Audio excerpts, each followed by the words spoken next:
최악의 결과는 말씀드리고 싶어요. 우리 아이들이 왜 이렇게 계속 아프냐? 회사도 다 압니다, 이 사실을. 몸에 좋다라고 광고하는 경우는 없어요. 이거는 팩트니까요. 근데 중독을 시킨다는 거죠. 네, 안녕하세요. 제철건강 구독자 여러분, 조승환 약사입니다. 만나서 반갑습니다. 원장님, 저희 새끼도 잘 먹고 건강을 위해서 영양제도 잘 먹고 건강식품도 잘 먹는데 그럼에도 불구하고 왜 아플까요? 아프면 안 돼요, 지금. 근데 이 기준 자체가 우리가 세뇌당했다. 그러니까 건강이라는 개념 자체를 다시 설정해야 됩니다. 그러니까 노화를 막는 거, 아니면 웰 에이징, 잘 늙는 거, 안티 에이징, 이러한 단어들에서 조그만 몸이 불편해도 내가 지금 건강하지 않다라고 생각을 해버리는 거예요. 근데 이게 어디까지 세분화됐느냐. 내가 비타민 D를 몇 IU, 즉 그 용량을 고용량으로 어디까지 먹어야 이 비타민 D가 수치가 올라오냐. 근데 여러분, 다 부족합니다. 왜냐면 이게 어렵게 설명드리면 한도 끝도 없이 어렵지만 쉽게 설명드리면 일일 권장 섭취량 기준이 너무 높게 설정돼 있어요. 우리 한국인들 대상으로 한 기준도 아닐 뿐더러 거기에 만족시킬 수 있는 일반인은 거의 없다고 보셔도 돼요. 특히 골다공증도 마찬가지입니다. 그래서 나는 남들이 정해놓은, 참 이게 말하기 어렵죠. 어려워요. 왜? 국가에서 건강검진을 이걸 정기로 하고 암 예방을 하는 데 있어서 건강검진이 필수다라고 또 국가에서 이렇게 얘기를 하는데, 근데 동시에 보건복지부에서는요, CT나 MRI 과도하게 20대나 70대, 80대 고연령자들은 찍지 마라. 갑상선암 한다고, 아니면 심장 초음파 한다고, 췌장암 검사한다고 과도하게 찍지 마라. 그 부작용이 밝혀졌기 때문이죠. 그래서 건강에 대한 개념을 바꾸셔야 됩니다. 건강은 내가 머리부터 발끝까지 완벽한 게 건강이 아니에요. 신체적인 수치의 매몰이 돼버려서 그렇거든요.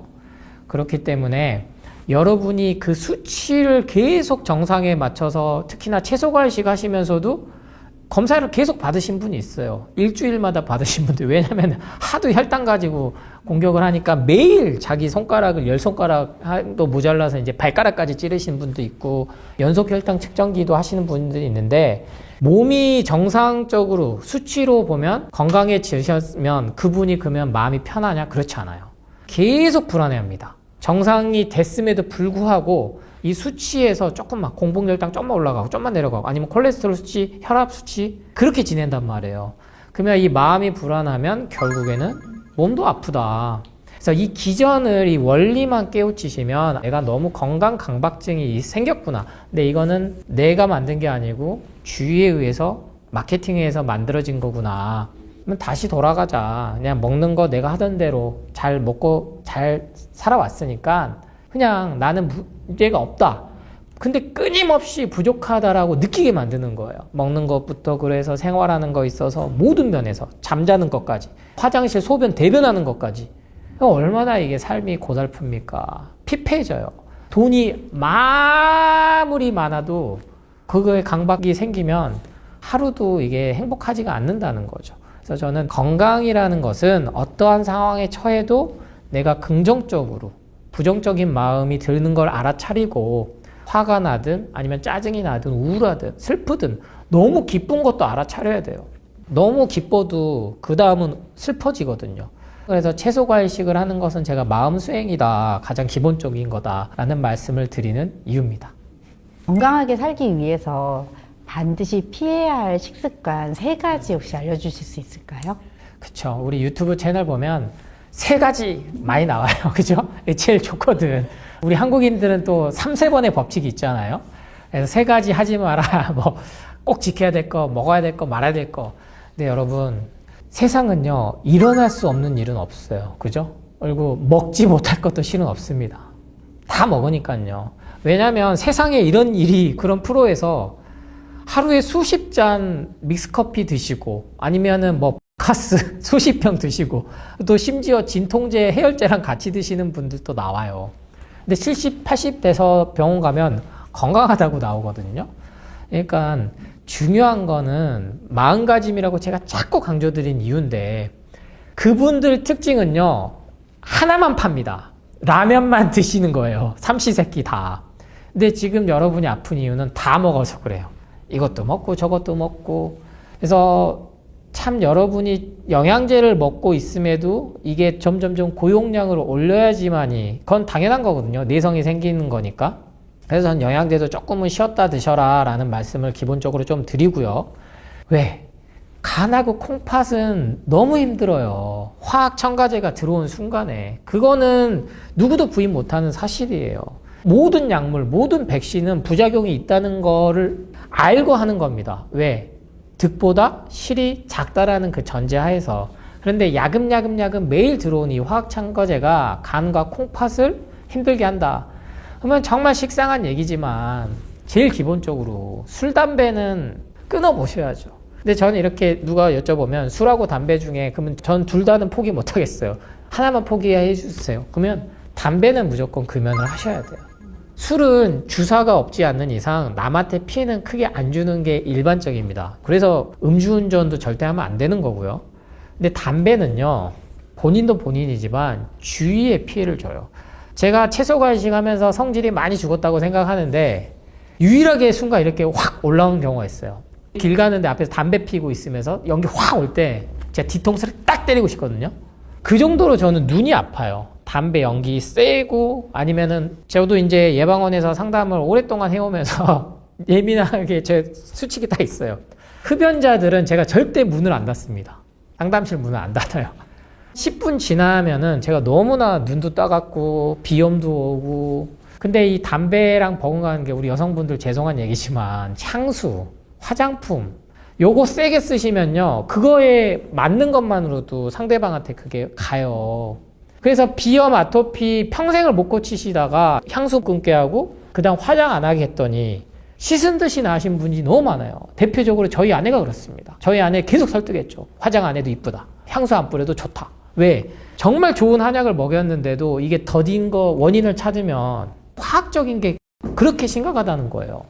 그래서 담배만큼은 여러분이 금연을 해주셔야 된다. 담배도 방법이 없어요. 그냥 딱 끊으셔야 돼요. 나는 하루 한 까치만 펴야지. 안 돼요.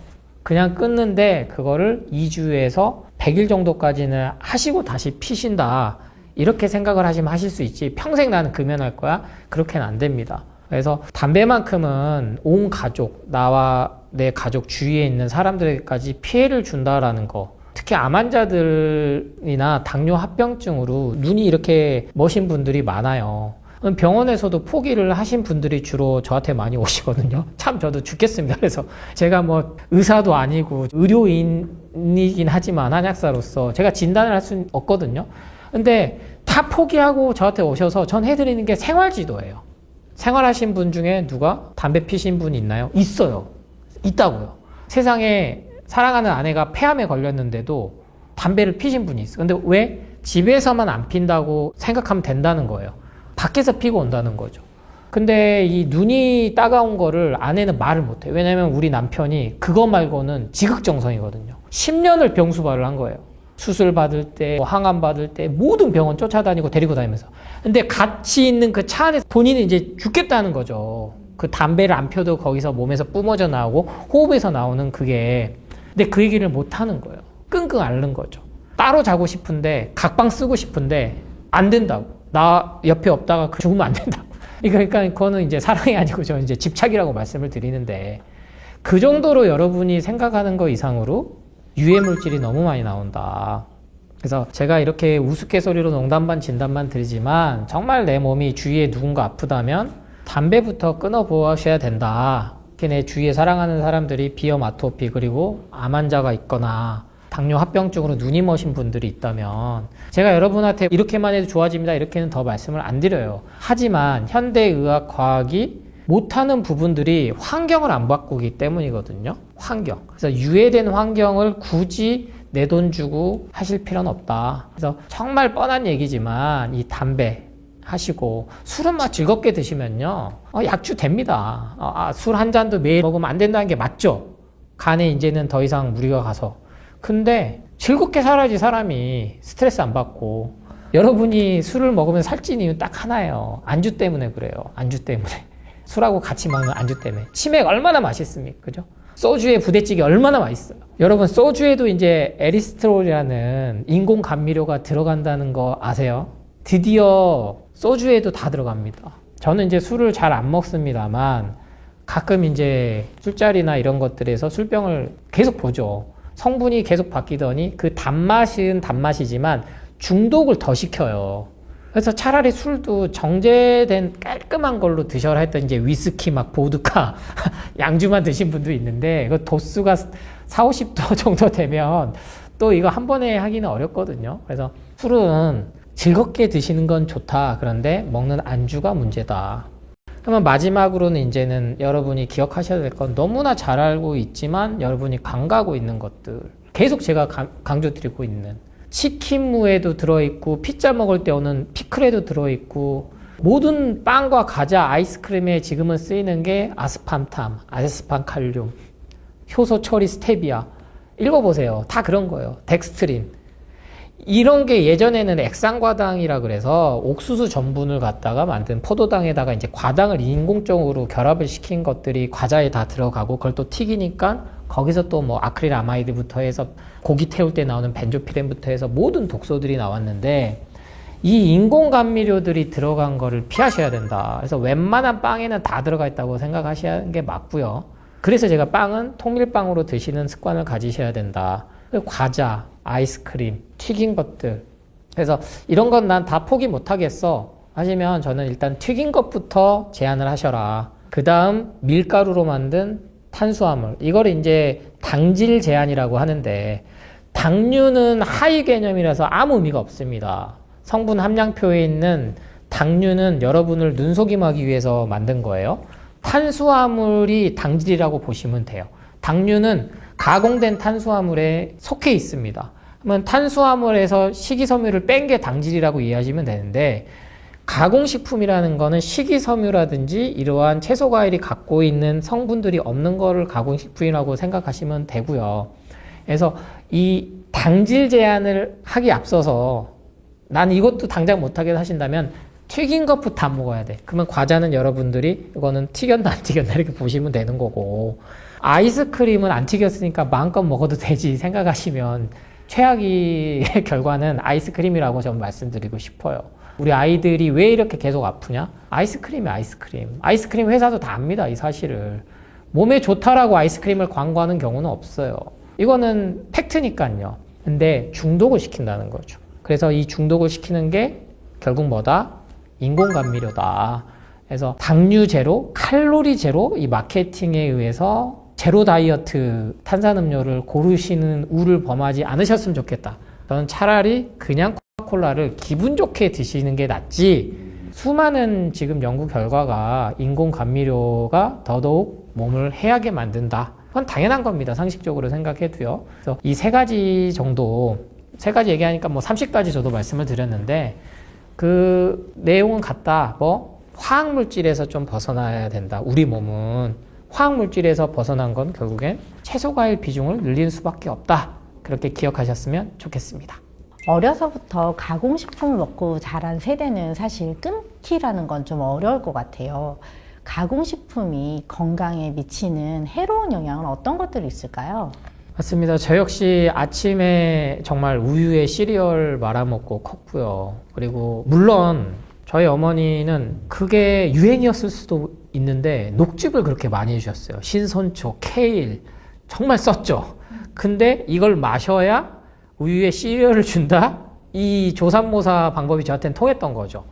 그리고 정말 과자도 많이 먹고 초콜릿도 먹고 그렇게 컸어요. 그래서 지금 저도 여러분들의 건강 기준으로 하면 저 역시 완벽하다라는 말씀을 못 드립니다. 왜냐면 오랜 시간 이게 몸에서 말 그대로 돌연변이들을 갖고 온 거죠. 근데 암이 되기 전에 멈췄던 거고, 근데 제일 힘든 게 자가면역 질환이에요. 차라리 진단을 암 이렇게 딱 받으면 지금은 물론 우리 암 환자들 멘붕 옵니다. 그래서 저는 차라리 진단 안 받고 모르고 그냥 지내면은 10년, 20년 살지 모르잖아요. 근데 암이라고 진단 처음 받으면요, 다들 죽음에 대한 공포가 엄청나게 커져요. 수술을 하면은 이게 뭐 완치가 되든 아니면 전이가 되든 그 긴 시간을 빠져나오기가 어렵습니다.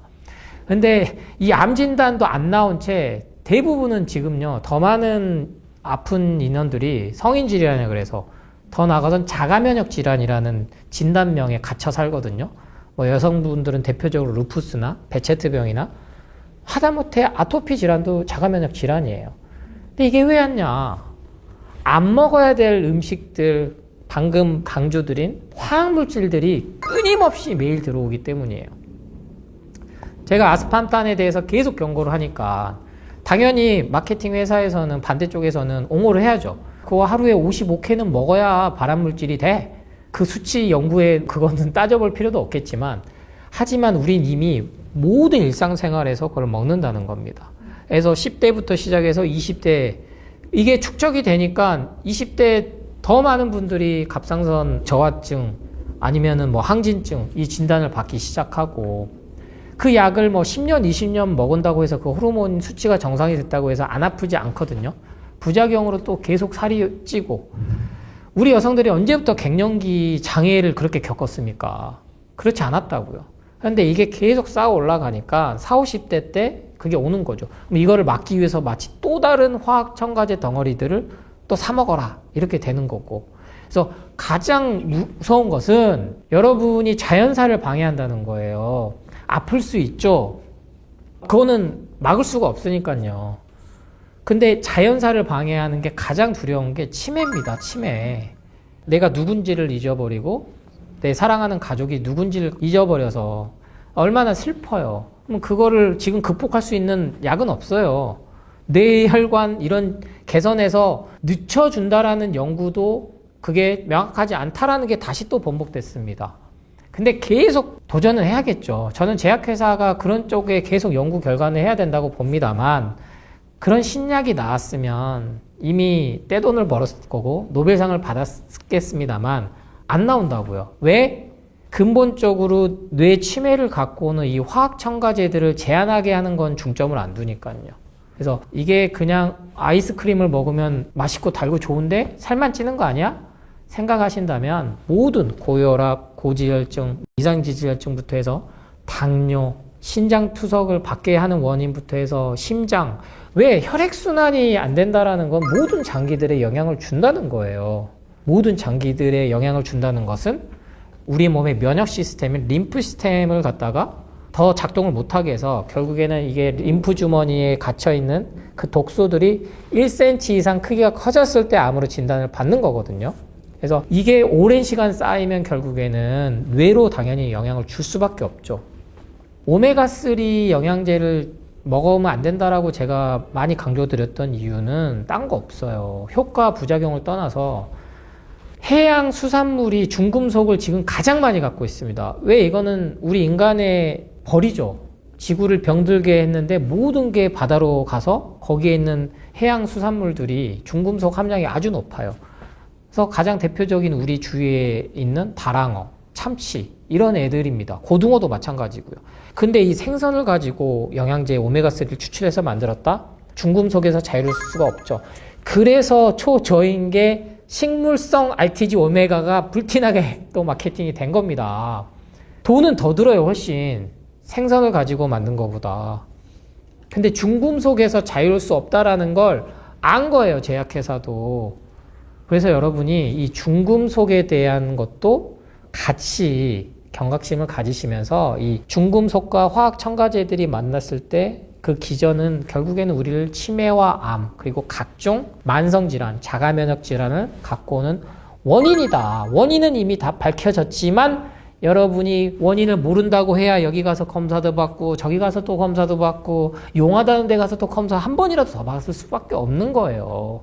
그래서 좋은 명의들은요, 반드시 식생활 습관부터 바꾸시라고 강력하게 말씀을 드립니다.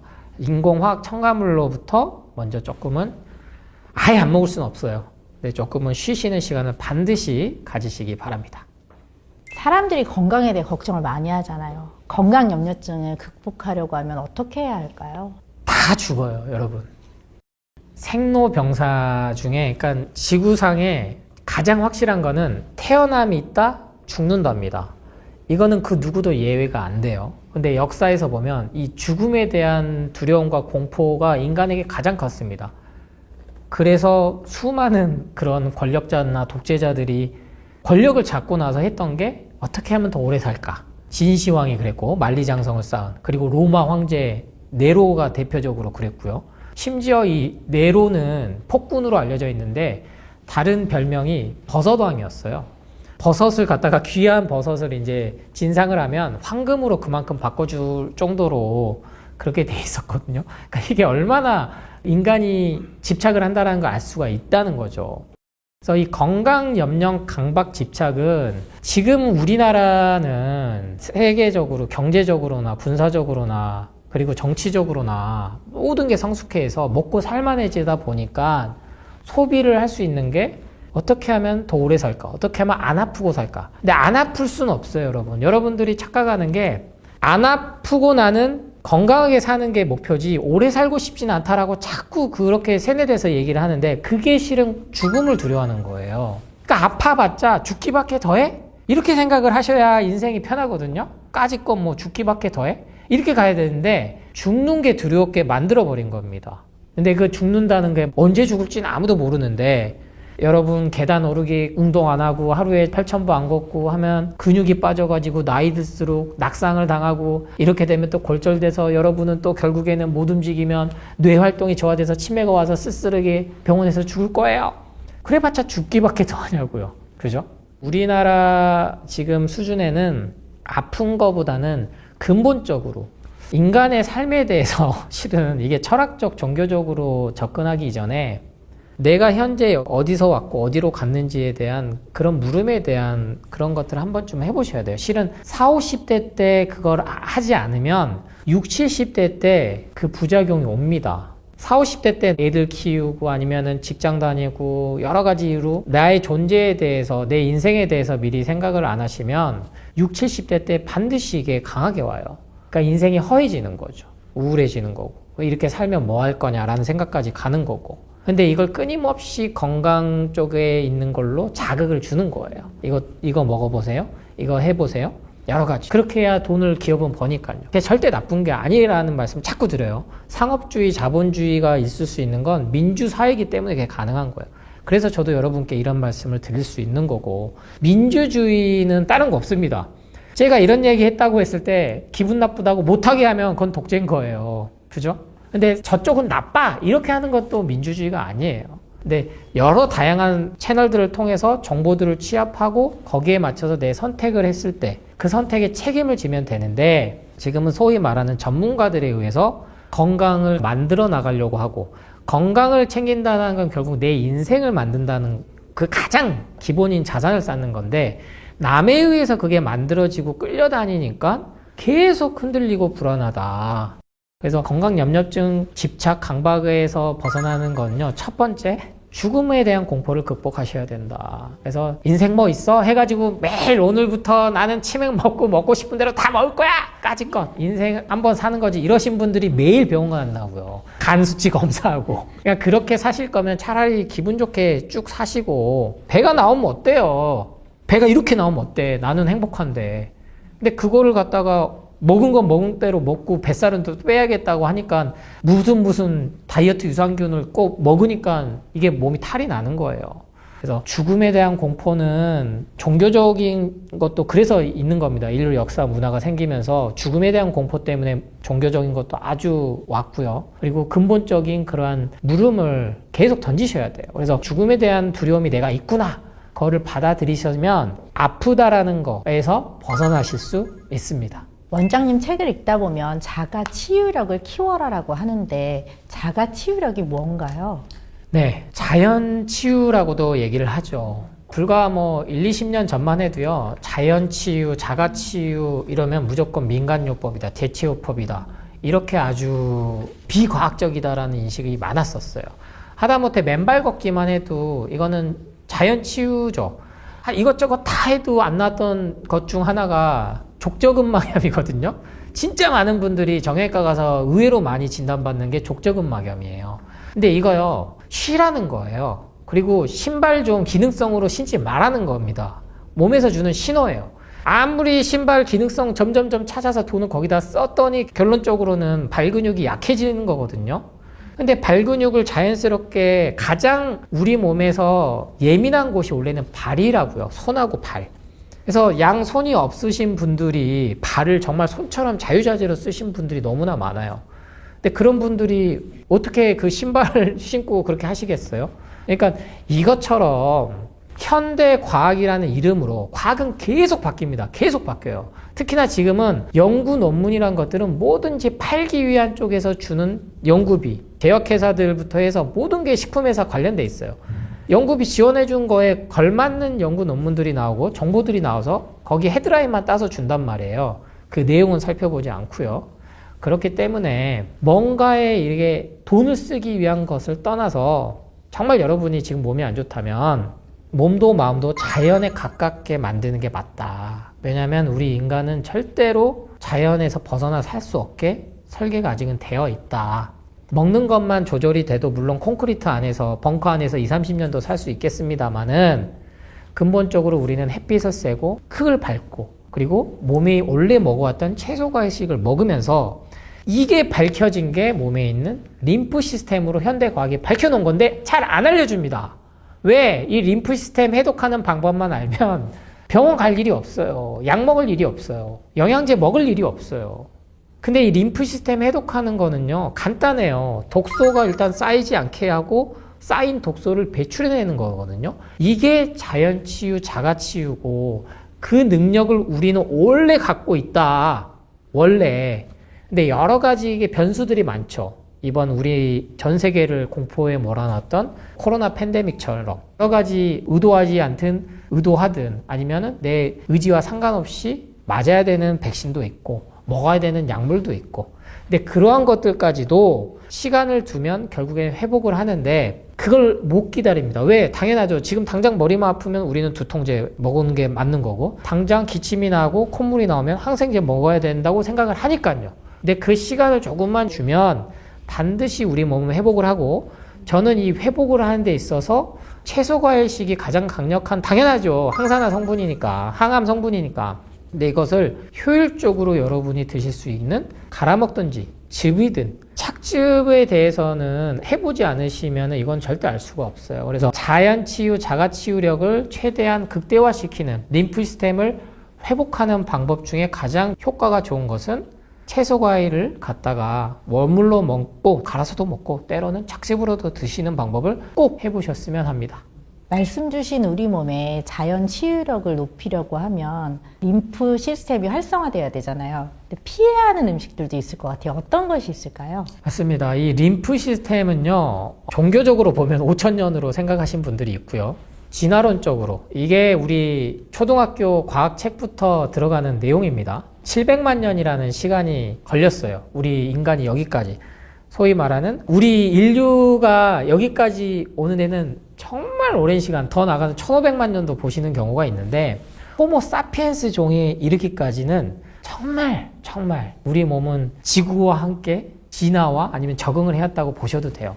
그런데 이 림프 시스템, 백혈구, 적혈구, 혈장, 혈소판부터 해서 T세포, NK세포, B세포, 면역세포들에 관련된 것들이 계속 밝혀지고 있습니다만 이러한 것들이 해독하고 배출을 못 해내는 것들이 불과 200-300년 안에 만들어졌다는 거예요.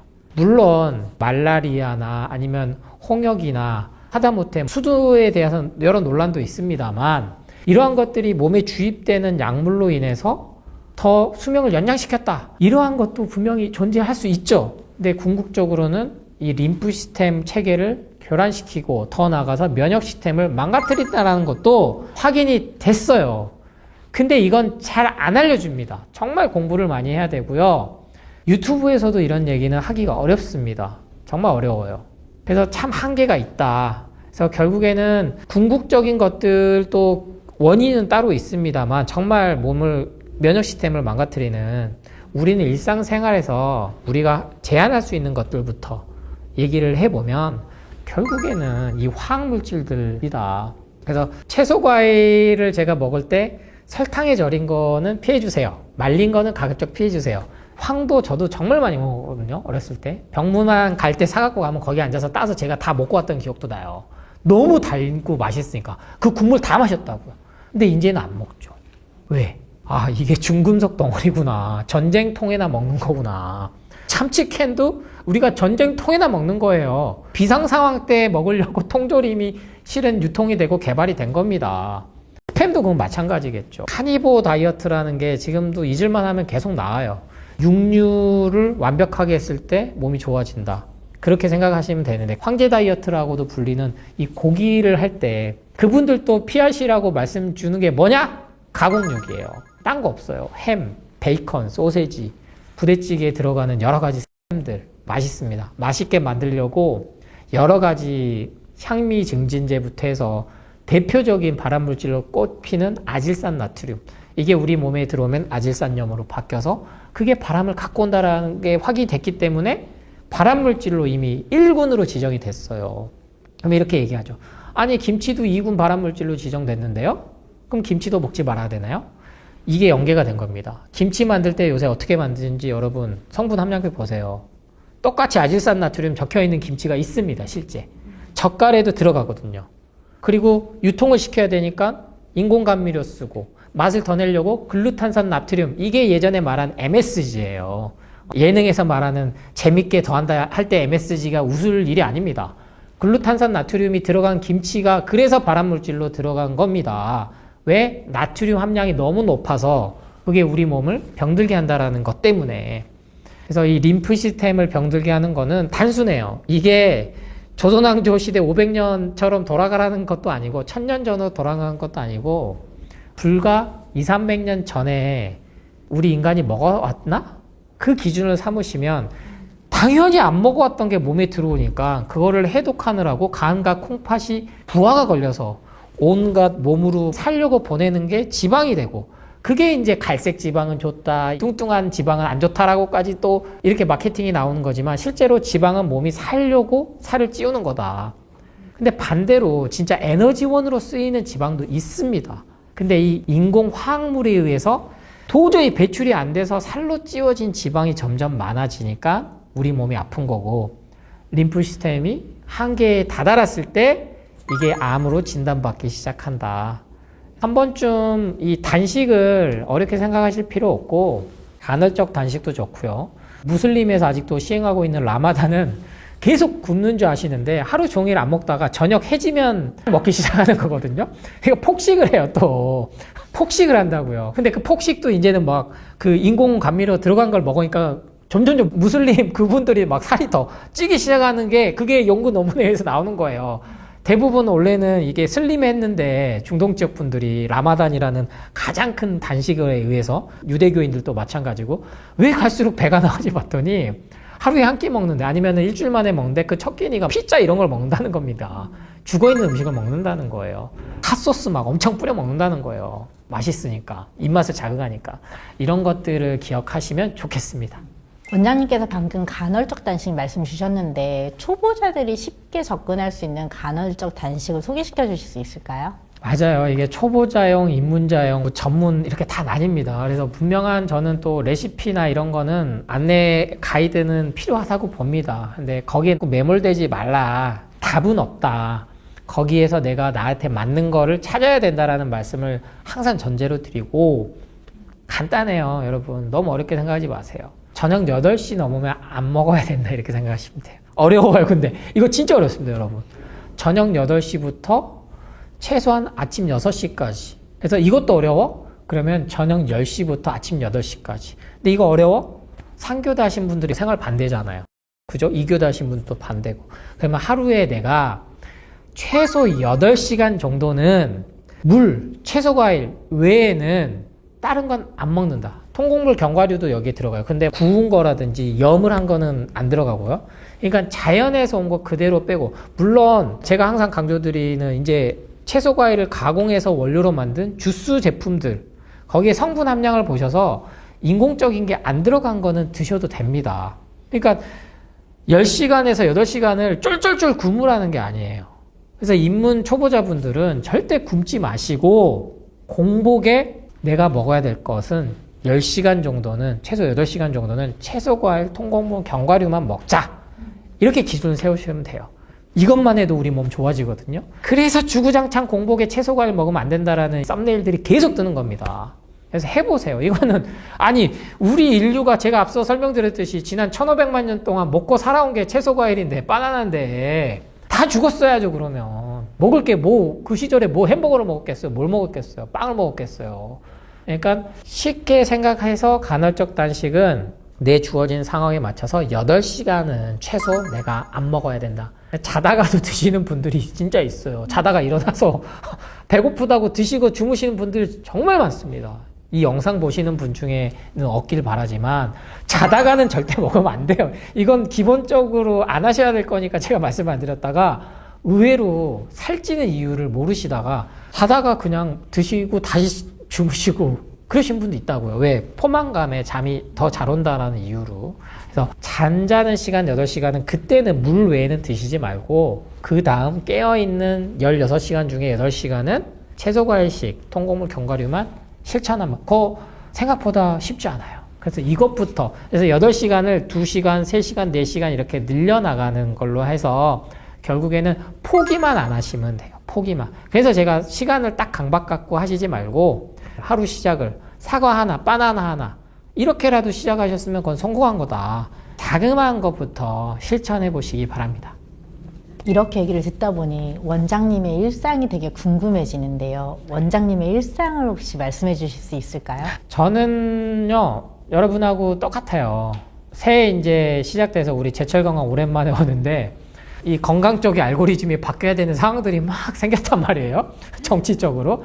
너무 스트레스 받아가지고 제가 아이스크림, 떠먹는 아이스크림 한 통을요, 먹었어요. 진짜 몇 년 만에 이렇게 먹은 건지 모르겠어요. 스트레스를 너무 받으니까 먹고 싶은 거야.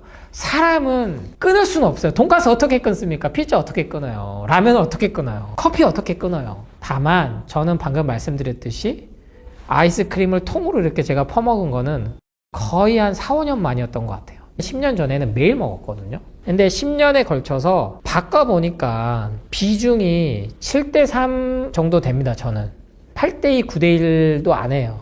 그리고 우리 집에 계신 중전마마가 주는 거를 감사한 마음으로 받아 먹어야지. 아, 이거 고기 안 먹을래. 아, 이거는 가공식품이잖아. 이런 말 하면 쫓겨나요. 그러니까 저도 여러분하고 똑같이 생활해요. 다만 이 10년이라는 시간에 걸쳐서 소식이 생활화됐어요. 아점도 안 먹는 경우가 많아요. 오늘처럼 차량으로 오면 정심은 아예 안 먹습니다. 허기가 진다? 근데 그 허기를 그냥 다스릴 줄 아는 차분함이 생긴 거예요. 예전엔 배고프면 나는 성질을 부려라고 합리화를 시켰는데 많은 분들이 그럴 거예요. 나는 배고프면 성질 더러워. 원래 성질이 더러운 거예요. 원래 급한 거고. 그 허기가 졌을 때도 차분하고 평온해질 수가 있어야 돼요. 근데 그렇지 못하게 만들어 버렸다고요. 왜? 계속 카페인 중독이 그렇고 인공 감미료가 그렇고 뭔가를 초콜릿을 먹게 만든 거예요. 사탕 젤리를 먹게 만든 거예요. 그 가장 좋은 게 아이스크림이거든요. 그래서 저도 이번에 아주 큰 스트레스를 받아서 아이스크림을 통으로 먹었더니 역시 기분은 좋지만 그 다음날 왕창 설사를 했다. 몸에서 바로 내보내는 작용이 된 거죠. 근데 여러분의 문제는 설사도 안 한다는 거예요. 그게 일상생활이 되면요, 몸이 내보내지를 못해요. 그래서 채소 과일에 대한 가장 큰 오해가 착즙이나 갈아먹는 주스를 먹었을 때 설사를 하면 그게 큰 부작용이 날 것처럼 막 탈수가 오는 것처럼 얘기하시는 전문가들이 있는데 아닙니다. 몸에 쌓인 독소 배출들을 빨리 배출시켜주는 거예요. 그래서 항암 받으신 분들이 제일 큰 고통이 변비거든요. 설사만 해도 좋겠다라고 얘기를 다 하시는데 설사도 안 해요. 이미 그 수준까지 가버린 거예요. 어떠한 약을 먹어도 설사도 안 해요. 근데 채소과일 착즙을 먹으면서 설사를 하죠. 그럼 병원 의사한테 물어보죠. 이거 제가 설사하는데요. 그럼 당연히 먹지 말라 그러죠. 왜? 책임지질 못하니까. 거기서 중단하면 다시 또 시작인 거예요. 그래서 저에 대해서, 일상에 대해서 궁금하신 분들이 참 많습니다만 여러분과 똑같이 생활한다. 다만 횟수가 저는 현저히 줄어들었다. 돈가스를 예전에 한 달에 10번을 먹었다? 그럼 지금 한 번 먹고. 짜장면, 돈가스, 피자 이런 거 다 돌아가면서 매일 먹을 수 있거든요. 근데 그거를 갖다가 10분의 1로 줄였다. 한번 해보세요. 그래서 캘린더에다가 여러 가지 다이어리를 활용하는 것도 있습니다만 여러분이 먹은 방금 말씀드린 떡볶이, 라면, 뭐 컵라면, 치킨, 돈가스, 부대찌개 일상적으로 먹는 거거든요. 그럼 여기에 전 더 나가서 육류도 적으셔야 된다는 거예요. 갈비탕, 제육볶음. 아니 하루 시작을 아침에 제육볶음 먹고 점심 때 갈비탕 먹고 저녁에는 또다시 돼지국밥을 먹는단 말이에요. 그러면 이미 여러분은 육류를 소화하고 흡수하고 배출해낼 양을 이미 뛰어넘었어요. 그래서 아픈 겁니다. 그 좋은 툭불 한우를 그렇게 많이 먹어도 아픈 이유는 너무 많이 먹어서 그래요. 그래서 이런 것들까지 다 기재를 해보시면 저는 또 그 작업을 다 거친 거거든요. 그래서 이 방법이 조금 더 궁금하시다 그러면 제 책들을 좀 보시면 돼요. 책에 자세히 방법은 다 돼 있는데 문제는 실천을 하기가 어렵다는 거예요. 그래서 남 따라 하지 말고 나만의, 근데 나만의 방법을 찾는 거는 뭔가 특별한 비법, 특히 영양제, 비타민C, 비타민D, 오메가3, 유산균 먹으면 다 좋아질 것 같이 광고를 하잖아요. 그런 건 일단 해보셔도 안 됐으니까 차지하고 채소과일식으로 채소과일 벌어서 재벌되신 분은 거의 없어요. 도매상 하신 분들 빼고는. 그러니까 그런 쪽으로는 마케팅 광고가 많이 안 이루어진다. 당연히. 그러니까 그런 쪽에 먼저 돈을 쓰는 게 내 몸을 위한 길이니까 나만의 레시피, 나만의 루틴을 만드시는데 10년 걸립니다, 여러분. 10년 걸려요. 그러니까 좀 길게 보셨으면 좋겠어요. 여러분이나 저나 10년 동안 살아있으면 성공한 인생입니다. 그래서 10년 뒤에도 우리 제철 건강이 있을 거라고 전 생각하고 10주년 되면 제가 또 나오면 그것만큼 반가운 일이 어디 있어요, 여러분. 그래서 너무 이 루틴이나 레시피에도 너무 집착하지 마시고 먹고 싶을 때 먹고 그 다음날 채소과일식으로 몸을 해독한다는 원칙만 세우시면 돼요. 저는 아예 아무것도 안 먹거든요. 근데 CCA 주스 먹죠. 당근 주스 먹죠. 즙으로 먹어요. 저는 주로 편하게.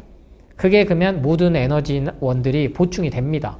그래서 아이스크림 먹고 나면 가짜 허기가 반드시 발동을 한다. 그러면 이걸 아니까 허기가 져도 짜증이 안 나요. 아, 내가 먹은 거에 대해서 내 몸이 반응하는구나. 이 정도 삼시세끼 안 먹어도 사람은 안 죽구나. 전혀 생활하는데 지장이 없구나. 내 몸에 지방이 있다면 믿으셔도 돼요. 그걸 뭐 지방을 못 태우니까 에너지원을 못 쓰니까 호르몬들이 어쩌고저쩌고 막 이렇게 복잡하게 또 세뇌 당하시지 마시고 일주일 동안 안 먹어도 그렇게 쉽게 사람 안 죽습니다. 그러니까 저는 지금은 패턴이 뭔가를 몸에 안 좋은 걸 먹으면 반드시 그 다음 날은 거의 하루 저녁은 어쩔 수 없어요. 우리 중전마마가 주니까 안 먹으면 삐지니까 저녁만 먹지 아침 점심에 거의 안 먹습니다. 이 채소과일 물도 실은요 안 드셔도 돼요. 채소과일을 충분히 먹으면. 근데 그 흡수율 가장 높은 게 주스 형태 아닙니까? 커피는 그렇게 하루에 1리터, 2리터씩 드시면서 그죠? 그러니까 그렇게 한번 즐겁게 만들어 나가 보시기 바랍니다.